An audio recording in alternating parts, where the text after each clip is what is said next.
The main event is just moments away. On the line, riders and mechanics are preparing for the start with carefully thought-out routines. We're just about to get underway with that main event. When that card goes sideways, it'll be the signal for the rider, and there it goes. It's the signal for the riders on the line to put their bikes in gear, to start revving the throttles. The gate will drop. It does, and they're off. Round 13 of the Camel Supercross Series is underway.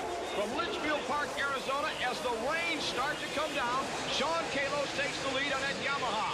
Kalos having trouble dog paddling through that. Kalos bails off big time.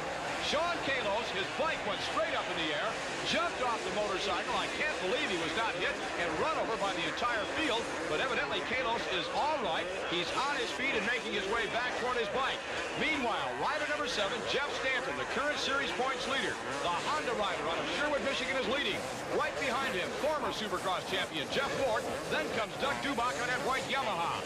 Nicky Diamond, also aboard a Yamaha, running in a number 4 position. We have got a battle, and folks, it is raining here in Giant Stadium. About the time the starting gate dropped is when the clouds cut loose. Earlier today, it had been threatening rain. We watched the skies all day long, and we wondered if indeed we would get the main event in. Jeff Ward knifes to the inside of Jeff Stanton, and Ward has taken over the number 1 position. Going into that corner, Jeff Ward kept the gas on just a little bit longer than Stanton. Stanton had to go way up by the bales because Ward was pushing him there. He had no choice. So Jeff Ward is your leader. Now, rider number 7 is Jeff Stanton, the series points leader. Stanton is currently in 2nd place in this race. It's the main event of round 13. It has been an exciting one. Stanton was the early leader. He was passed by Jeff Ward, then it started. Stanton is catching Ward. Ward has slowed way down. Ward is falling off the pace. I don't understand what is happening to Jeff Ward. He's looking down at the left side of his motorcycle. That's where the shift lever, the sprocket, is located. It could be that Ward has jammed the motorcycle into 1st gear, although I think if that were the case, he would be trying to bump it out with his foot. Ward has just slowed to almost a snail's pace. All of the back markers are going around him. Meanwhile, Jeff Stanton, rider number 7, the series points leader, has regained the number 1 spot. As I started to say, he was the early leader, and Ward passed him. Now, Stanton stayed well within striking distance of Ward, but it didn't look like he had a lot left. It didn't look like he'd really be able to catch Ward. Gary Bailey has worked his way up to Jeff Ward. Let's see what he has to say. What's the problem?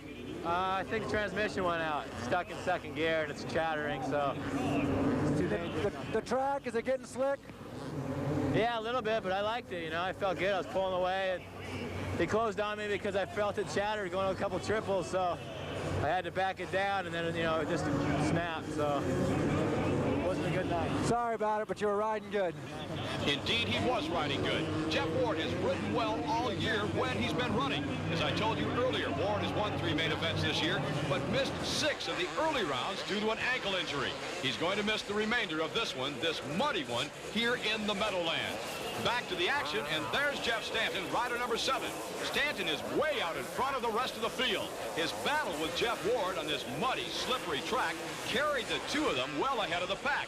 In fact, there is Johnny O'Mara, rider number 20, aboard that yellow Suzuki. O'Mara is in 2nd place as the riders in front of O'Mara go down. That was Jeff Frizz that triggered that crash. He was going slow. Doug Dubach piled into the rear end of Frizz. Let's see if we can't see that again. We'll bring it up on a slow motion camera. Here it is. Frizz was just slowing down through that rut, and Dubach had nowhere to go, plowed into the rear end of him. The tragedy would have been had O'Mara hit the 2 of them and gone down. Now, O'Mara does not have the secure, and Jeff Stanton goes down. He's quickly up. He's not hurt. And the bike didn't even stop running, so no harm done. He couldn't have lost more than a second or a second and a half over 2nd place Johnny O'Mara.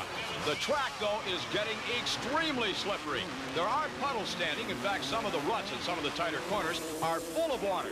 You put just a little bit of water on top of that clay, and you have a slippery, slick mess. It's like a freshly waxed floor, and all over the racetrack, riders are falling, are sliding out. And there is the white flag signifying 1 lap to go. It's been raining throughout the race. Just about time the starting gate dropped, the clouds opened up, and it started to pour. The surface of this Meadowlands track has been turned into a slippery mess with all of the water that's been dumped on it. Jeff Stanton has only a couple of corners to go, a few more moguls, and he'll romp home the winner. It'll be his 4th win, as a matter of fact, of the Camel season. He'll pad that Camel Series points lead. And here's Stanton. There's a checkered flag, and an arm goes up in victory. What a ride, a muddy, slippery ride, and there's